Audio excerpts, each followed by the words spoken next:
जी से आग्रह करूंगी कि उन्होंने नोएडा में बहुत काम भी किया है स्पेशली लेडीज वुमेन के लिए, तो वो अपने कुछ शब्दों में कहें। धन्यवाद बहन जी। शिव जयंती की मैं सभी को बारंबार बहुत बहुत बधाई देती हूँ।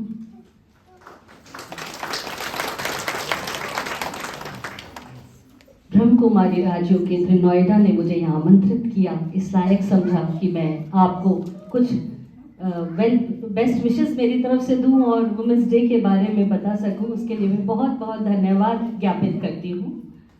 सम्मानित मंच, साधार्मिक भाइयों और बहनों, सादर जय जिनेंद्र, ओम शांति।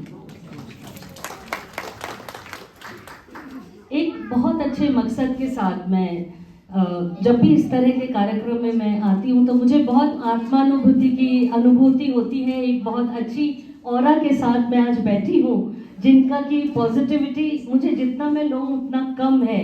तो आज हम सब बहुत भाग्यशाली हैं कि हम आप लोगों के ऑरा में बैठे हैं, जहाँ से कि हम पॉजिटिविटी ले सकते हैं।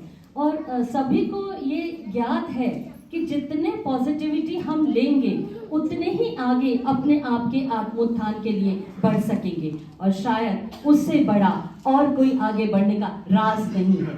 सबसे बड़ा राज यही है कि हम कितना अपना आत्मोत्थान कर सकते हैं। और इसके लिए मैं यहाँ ब्रह्म कुमारी राजयोग केंद्र को बहुत बहुत धन्यवाद ज्ञापित करूंगी। विजया जी मेरी बहुत अच्छी सहेली हैं, और करीब करीब हमारा हर वीक कोई ना कोई धार्मिक चर्चा होती है, जिसमें आपके जितने भी जिस तरह से संचालित होती हैं नियम एवं आपका जीवन जिस तरह से आप आगे बढ़ाते हैं, और जैन धर्म में हम लोग किस तरह से जीवन आगे बढ़ाते हैं, उसकी चर्चा हम कई बार करते हैं। और मैं हमेशा विजया जी से यही कहती हूँ कि आपके जो नियम हैं वो जैन धर्म के नियमों के बहुत आसपास हैं, बहुत मिलते जुलते हैं। हम भी परिग्रह, अहिंसा, अस्तेय, ब्रह्मचर्य इन पर कार्य करते हैं, स्वयं पर कार्य करते हैं। और शायद यही कार्य, जैसा विजया जी बताते हैं कि ब्रह्म कुमारी क्षेत्र में सभी दीदी आप लोगों को या हम लोगों को सबको इस दिशा निर्देश देकर वहीं आगे बढ़ने के लिए कहते हैं। शायद इससे अच्छा कहीं किसी से जुड़ना हो तो मुझे लगता है ब्रह्म कुमारी से अगर जुड़े और जैन धर्म से हम जुड़े, ऐसा कोई भी धर्म, जिस धर्म से आपको लगे कि आप अपनी आत्मा का उत्थान कर रहे हैं तो आप जरूर जुड़िए, क्योंकि आगे बढ़ने के लिए या अपने जीवन को आगे बढ़ाने के लिए एक लक्ष्य लेकर चलना जरूरी है। जैसा डॉक्टर सोलंकी ने बताया, बिना लक्ष्य आपका जीवन प्रमाद में व्यतीत हो जाएगा, और प्रमाद में व्यतीत होने के बावजूद और उसके साथ आपको लगेगा कि आपका जीवन व्यर्थ गया। इसलिए लक्ष्य जरूर रखिए अपने जीवन का, और उस लक्ष्य की पूर्ति के लिए आपको अपने आत्मा का उत्थान करना बेहद जरूरी है। जैसा कि दीदी ने बताया कि आत्मा का उत्थान दूसरों को माफी देने से बहुत होता है।